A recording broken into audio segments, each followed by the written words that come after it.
I wrote a book on Owen Hart, and it's doing quite well, and it's actually partially imaged as well. So I'm going to show you an image. I'm going to show it to the main camera first, then you. And can you tell me the story behind it? So this is to the main camera. There we go. And this one, hopefully, it's good enough for you. Oh yeah, that's fantastic. Clearly, you've heard you've heard the story about us dancing on the bed. That's fantastic. I'll send it you afterwards, but you've got to tell us like from straight from the off. What's the story about jumping on the bed? So the story is there was one time Owen was a ribber. It's common knowledge. First of all, one of the greatest men I probably ever met in my life. Amazing, amazing person. So one night he came up to Glenn and I were still part time, and under our part time contracts when we first signed with WWF, it was travel was included. So once you're there, WWE pays for your airfare, but your hotel and your car rental was on you. But with our contracts, our hotel and car rental was included in our contracts because again, we were still part time.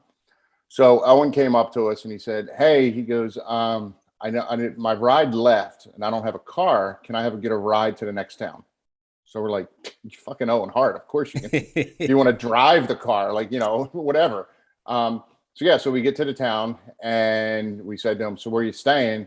He's like, "Oh, I'm staying where you guys are staying." And we are like, "We never told you where we're staying." He's like, "Yeah, well, I don't have a hotel room." He goes, "So if you don't mind, can I crash on your floor?" So we were like, "Again, you're Owen Hart. If you want to stay in our room, absolutely. But one of us will sleep on the floor and you can have the bed. It's not a big deal. If there's a chair, we'll sleep in a chair, whatever." So we gets up the next morning. This is when he was WWF Tag Team Champion and European Champion at the same time. So he gets up in the morning. He's going to take a shower. He undoes his bag. So he takes his European Championship belt. He puts it down. He puts his Tag Team Championship belt. He puts it down like nice and neat, kind of like almost like displaying them. And he gets up and he goes in the shower. So of course, as soon as the shower's running, it's about 30 seconds in, we're like thinking to myself, all right, he's got to be in the shower by now. So we jump up out of bed, both of us, and we run over and we're looking at the belt. And we're looking at each other. We're looking at the belt. So we pick up the belt and start jumping up and down on the bed with his tag team championship belt. I throw it over to Glenn on the other bed. He's doing it. Shower shuts off. We run over. We take the belt. We fold it back up. We put it back down on the counter on the dresser there in the hotel room. And we're just sitting there like acting all cool. Owen comes out, towel around his waist, turns around and looks at us. He goes, "You touched my belt, didn't you?" And we went, "Yeah, we touched your belt." He goes, "I figured you did." He goes, "I figured you would have." He goes, "That's why I put him out." He goes, "But you didn't touch the European belt, did you?" We're like, "No, we don't give a shit about the European belt. It's only the tag belt." So yeah, that's the story about how we ended up dancing around on the bed with Owen's tag belt. I love the European title as well. It's such a heartbreak, for an Englishman to see it like go. It went well for about 6 months when the Bulldog had it, and then that was it. Yeah. No, I mean, listen, if I had won that belt, I would not be complaining whatsoever. But I'm a tag team. I was a tag team at the time, so it was all about that belt that's right up there over my head. Mm.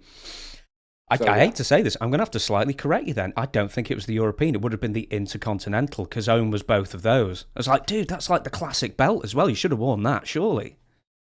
No, but he was European champ then. I don't I think don't Owen think was he ever was IC European belt. champ. That was British Bulldog was European champ Really? until who beat him? Shawn Michaels in late '97. Okay. I could be wrong, but there were two belts there, and I was going to say, if it was the Intercontinental, there's no way you could have passed that one up. yeah, Surely, no, definitely I would have picked that up, especially yeah, the classic IC belt is classic. Mm. Yeah, that's one of the greatest belts out, one of the best looking belts out there.